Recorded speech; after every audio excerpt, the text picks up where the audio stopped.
Good morning and thank you for joining with me today.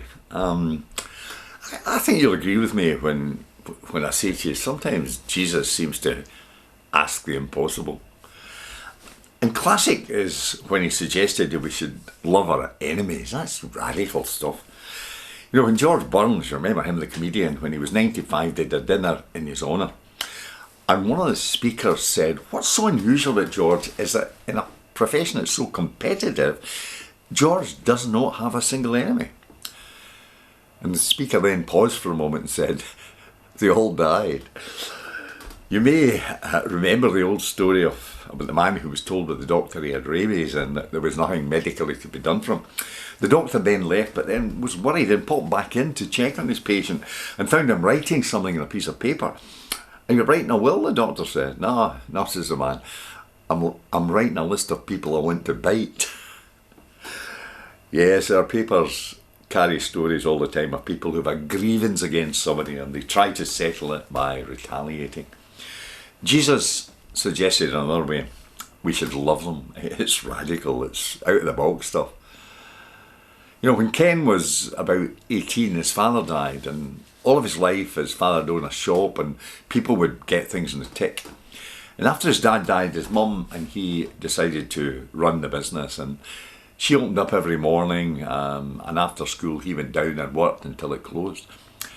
As he worked, he began to notice a large file of unpaid bills. Since Dad had died, people were refusing to pay what they owed.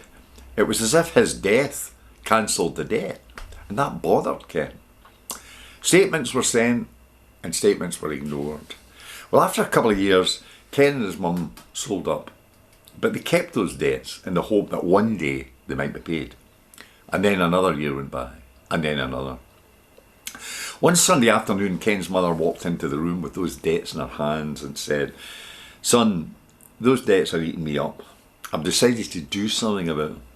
And Ken said, "What are you going to do?" She said, "I'm going to forgive them." "How are you going to do that?" he said. And she said, "Follow me and I'll show you." And they went out into the garden and they gathered some sticks and they made a fire. And she opened the file of debts and she took one out and she read the name on it, tore the debt in half and said, "I forgive you," and dropped it into the fire. And she looked at Ken and said, "Son, would you like to try?" He said, "I can't." But he stood there in silence thinking as he watched her burning those papers. And finally, he reached a file, got out the debt, read the name out and dropped it into the fire. And when it was finished, he said, it was as if a heavy burden had been lifted. As he forgave, so he was forgiven. So often in the simple things of life, what seems foolish on the surface is just sheer wisdom. Help us to apply it, dear God. Help us to mentally wipe the slate clean with all those who have wronged us. Love our enemies. Maybe it's no that daft. Again, thank you for listening to me, and God bless you.